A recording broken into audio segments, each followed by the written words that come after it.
दर्यावर हे कोणत्या डोंगरावर का कशावरती तिकडचे सुद्धा निरोप आलेत की कोणत्या दर्यावर नाही येन कोणत्या डोंगरावर नाही येन याचा संस्थानाशी भंडारदाऱ्याचा काही संबंध बी नाही। ह्यो विनाकारण नावाखाली पैसे जमा करतो इकडं। इतकं मूर्ख आहे बच्चे भोवणी असली नालायक अवलाद जवळ धरलीच कस काय होती। याच्याबद्दल मला प्रश्नच विचारू नका। याला ह्यो सरकारचं ट्रॅप मधला आहे, सरकारने याला पुढे घातलेलं आहे। त्याच्यामुळे याला काय बोलायचं तर बोलू द्या, फक्त याने दोन विषयात बोलायचं नाही म्हणजे नाही। जगद्गुरूंचे आडून याने सरकारला मोठं करायचं आणि समाजाला बदनाम करायचा धंदा बंद करायचा आणि त्या महाराज नावाला याने डाग लावायचा नाही आणि माझ्या कुटुंबावर अजिबात याने बोलायचं। हा, मला आंदोलन फिंदोलन काही कळणार नाही। मग आमचे त्या आम्हाला माहिती आहे, तुला काय माहिती आहे? तू इकडं कुणाचं चोळून खायचं तुला बिनधास्त खायतो, आम्हाला नाही देणं घेणं त्याची।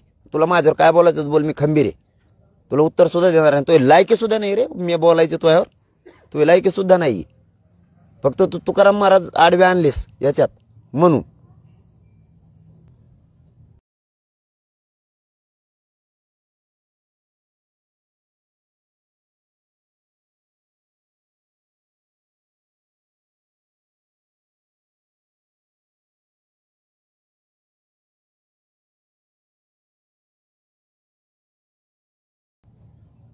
प्रश्न घेतो। प्रकाश शेंडगे असे म्हणते की जरांगे पाटील जर आंदोलनाची भाषा करत असतील, कायदा हाती घेणार असतील तर आमची सरकारला विनंती आहे की त्यांच्यावर योग्य ती कारवाई केली पाहिजे।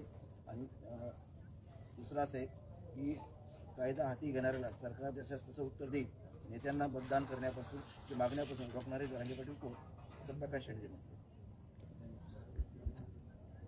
कायदा आम्ही हातात घेतला नाही। विखे पाटील असं म्हटले की जरांगे पाटलांनी काय करावं त्यांचा प्रश्न आहे, परंतु ओबीसीतून आरक्षण देणं शक्य नाही।